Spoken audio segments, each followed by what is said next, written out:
नमस्कार। मेवाड़ की कहानी में आपका स्वागत है। मेवाड़ की कहानी के पिछले पार्ट में हम मेवाड़ के महाराणा हरि सिंह के बारे में देख रहे थे। इसके अलावा हमने मेवाड़ के सर्वाधिक लंबे समय तक राज करने वाले महाराणा भीम सिंह की उदारता के किस्से और उनकी पुत्री कृष्णा कुमारी का विवाद देखा था, जो कि मेवाड़ पर एक कलंक की भांति था। आज आइए मेवाड़ के इन्हीं महाराणा भीम सिंह का सर्वाधिक लंबे समय तक राज करने वाले शासन का पूर्ण जीवन काल देखते हैं। देखिए, मेवाड़ के महाराणा भीम सिंह का जन्म 10 मई 1768 को हुआ था। इनके पिता हरि सिंह थे और इनकी माता का नाम सरदार कंवर था।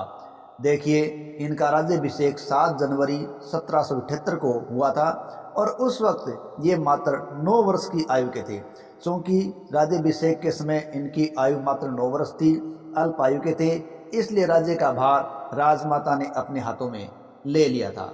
मेवाड़ के महाराणा भीम सिंह के स्वभाव की बात करें तो बाकी पहले के शासकों से बिल्कुल अलग था, क्योंकि ये दानी प्रवृत्ति के, क्षमाशील, हंसमुख, मृदुभाषी कवि और कवियों के आश्रयदाता थे और इतिहास में अच्छी रुचि रखते थे। इसलिए इतिहास का इनको अच्छा ज्ञान था और शारीरिक रूप से ये काफ़ी बलिष्ठ थे। महाराणा भीम सिंह का शासनकाल मेवाड़ के सभी महाराणाओं में सर्वाधिक था, लगभग 50 वर्षों का शासनकाल था। लेकिन इनमें कुछ अलग गुण थे, जैसे ये फिजूल खर्ची करने वाले शासक थे। अपने वचन के ये पक्के नहीं थे, यानी अपनी बात से मुकर जाया करते थे। इनकी उदारता बहुत ज़्यादा थी और उनकी उदारता के कारण ऐसे अपराधियों को भी जीवन वापस मिल जाता था जिनको मृत्यु दंड दिया जाना चाहिए था। इन्हीं के इस गुणों के कारण सरदार अब मनमानी करने लगे थे और मराठों का प्रभाव अब मेवाड़ में बढ़ने लगा था, क्योंकि मराठे अब लगातार राजस्थान के अंदर ताबड़तोड़ हमले कर रहे थे, लूटमार कर रहे थे।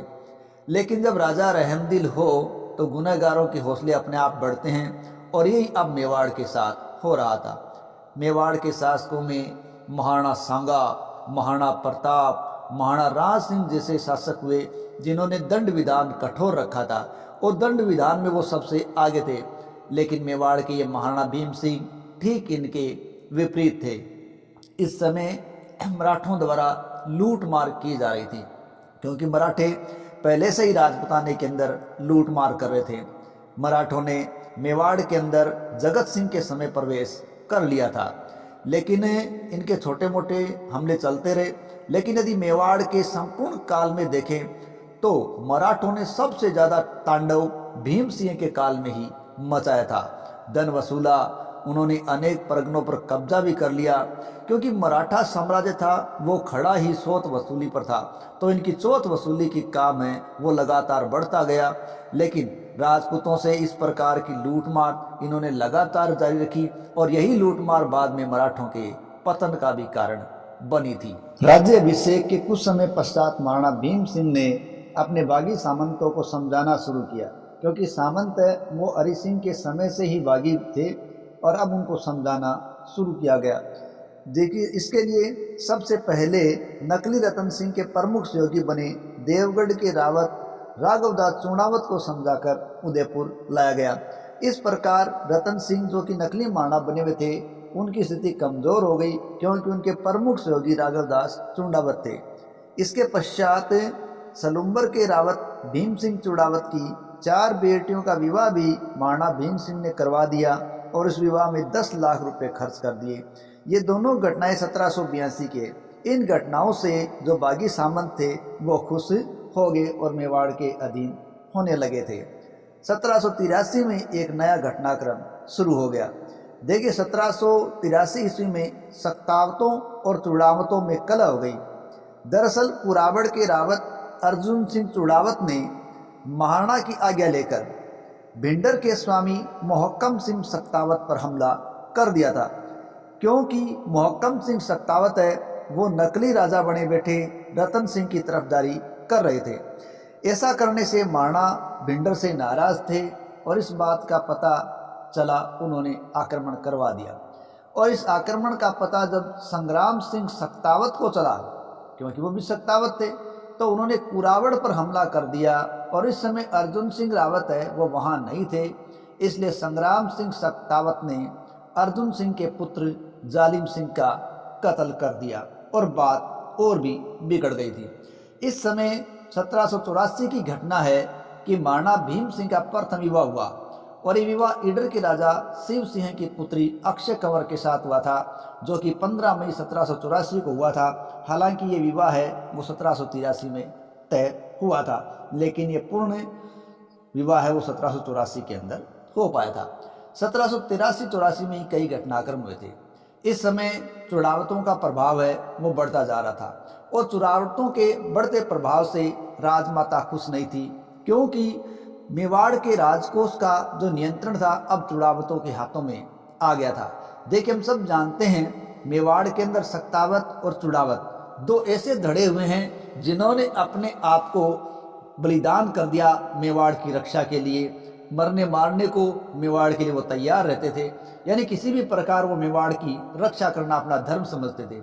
तो अब चुड़ावतों के नियंत्रण में राजकोष आ गया और महाराणा को भी जब धन की आवश्यकता होती तो उनको चुड़ावतों से मांगना पड़ता, जो कि मनमानी करने लगे थे और राजमाता को भी यही काम करना पड़ रहा था। एक बार राजमाता ने धन मांग लिया तो चुड़ावतों ने मना कर दिया और कहा कि राजकोष कम है। इस प्रकार राजमाता को क्रोध आ गया, क्योंकि उन्होंने जन्मोत्सव मनाने के लिए धन मांगा था। तब नाराज होकर राजमाता ने सोमचंद गांधी नामक एक महाजन को प्रधान बनाया गया। देखिए, सोमचंद जो गांधी था वो प्रधान बनने की लायक व्यक्ति था, क्योंकि वह एक बहुत ही योग्य था। सोमचंद गांधी ने सक्तावतों का सहयोग प्राप्त कर लिया और राजमाता के लिए धन का इंतजाम भी कर दिया। सोमचंद गांधी अच्छे व्यवहार का था, उसके अच्छे व्यवहार के कारण ही अनेक सरदार उसके सहयोगी बनते चले गए। मार्च 1786 को सोमचंद गांधी के कहने पर महाराणा भीम सिंह है वो भिंडर के मोहकम सिंह सक्तावत को मनाने गए और उनको मनाकर ले आए। जब भिंडर के मोहकम सिंह सक्तावत मान गए तो कोटा के झाला जालिम सिंह भी मान गए, क्योंकि वो मोहकम सिंह के साथ थे। मार्च 1786 को महारानी भटियानी रानी ने एक पुत्र को जन्म दिया था। 4 मई 1786 ईस्वी को महारानी अक्षय कंवर राठौड़ ने एक पुत्री को जन्म दिया और इन्हीं महारानी ने 7 सितंबर 1787 को एक पुत्र को भी जन्म दिया। महाराणा भीम सिंह अपनी युवावस्था में थे, उस वक्त बारठ सिवदान के साथ वो रहते थे और उन्हीं से रियासती कामकाज का ज्ञान प्राप्त करते थे, क्योंकि बारठ सिवदान को रियासती कामकाज का बहुत अच्छा ज्ञान था।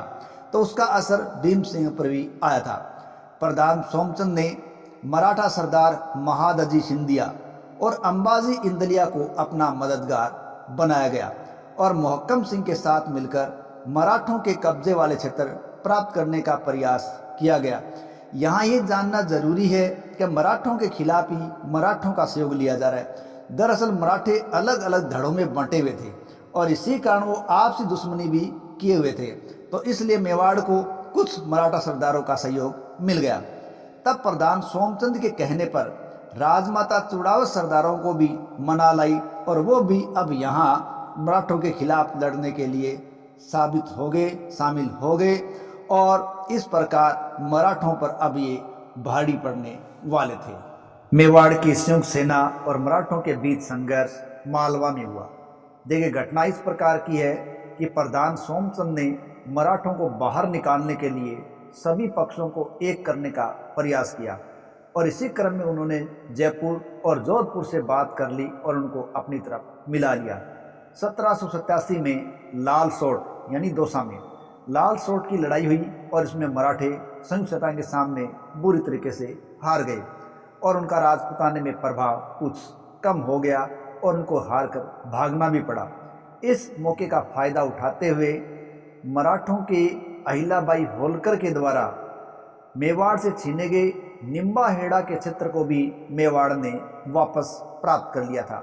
इसके अलावा बेंगू, रामपुरा आदि परगने भी मेवाड़ ने पुनः प्राप्त कर लिए, लेकिन जो मराठे हार कर भागे थे वो अब मंदसौर में इकट्ठे हो रहे थे और मंदसौर में सारे के सारे मराठे एकजुट हुए और पुनः मेवाड़ की तरफ चले। 26 जनवरी 1788 को चल्दू गांव के पास हड़क्या खाल पर संघर्ष हुआ। जिसमें मराठे अब इस संयुक्त सेना पर भारी पड़ गए और मराठों ने कुछ परगनों पर अधिकार करने में पुनः सफलता प्राप्त कर ली। इसी कुछ समय पश्चात शिवदास बारठ है वो महाराणा भीम सिंह के सलाहकार नियुक्त हुए।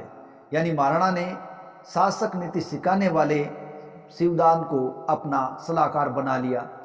देखिए, महाराणा भीम सिंह है वो सर्वाधिक लंबे शासक समय तक शासन करने वाले शासक थे और बहुत ही बलशाली भी थे।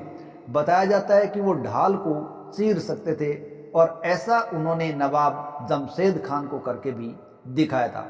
लेकिन ये भीम सिंह षड्यंत्र रोकने में विफल रहे थे और इनके समय एक षड्यंत्र रचा गया। इस षड्यंत्र में उनके प्रधान सोमचंद गांधी की हत्या कर दी गई थी। देखिए, षड्यंत्र इस प्रकार हुआ कि प्रधान सोमचंद का प्रभाव है अब लगातार बढ़ता जा रहा था। चुंडावतों की बजाय अब सत्तावत है वो मेवाड़ में धीरे धीरे प्रभावशाली होते जा रहे थे और सत्तावतों के प्रभाव को बढ़ने से रोकने के लिए चुड़ावत एड़ी चोटी का जोर लगा रहे थे और साथ ही साथ चुड़ावत है वो बेहद नाराज भी थे। 24 अक्टूबर 1789 को कुराबड़ के रावत अर्जुन सिंह और बदेसर के रावत सरदार सिंह ने उदयपुर के महलों में किसको बुला लिया? बाईजी राज के भंडार के कमरे में प्रधान सोमचंद को बुला लिया और उन्होंने उन पर जागीर छीनने का आरोप लगा दिया। दोनों ने जागीर छीनने का आरोप लगाकर दोनों तरफ से सोमचंद के कटार घोंप दी और उनकी हत्या कर दी। चुड़ावतों के इस कार्य पर महाराणा चाहकर भी उनको कोई दंड नहीं दे सके। हालांकि सभी लोग इस बात से नाराज थे, लेकिन एक सच्चा दीवान अब इस दुनिया से जा चुका था, षड्यंत्र का शिकार हो चुका था।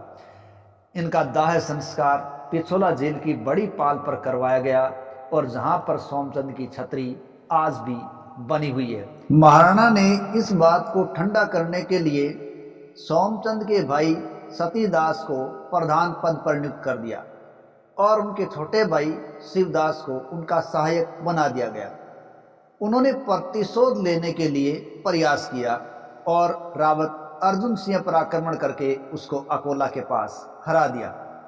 कुछ समय बाद चुड़ावतों ने भी प्रतिशोध लिया, जिससे मेवाड़ प्रतिशोध की आग में जलने लगा, जिससे जनता त्राही त्राही करने लगी और मेवाड़ की हालत बद से बदतर होने लगे तो जनता कहीं और जाकर बसने लगी, अर्थात जनता मेवाड़ को खाली करने लगी।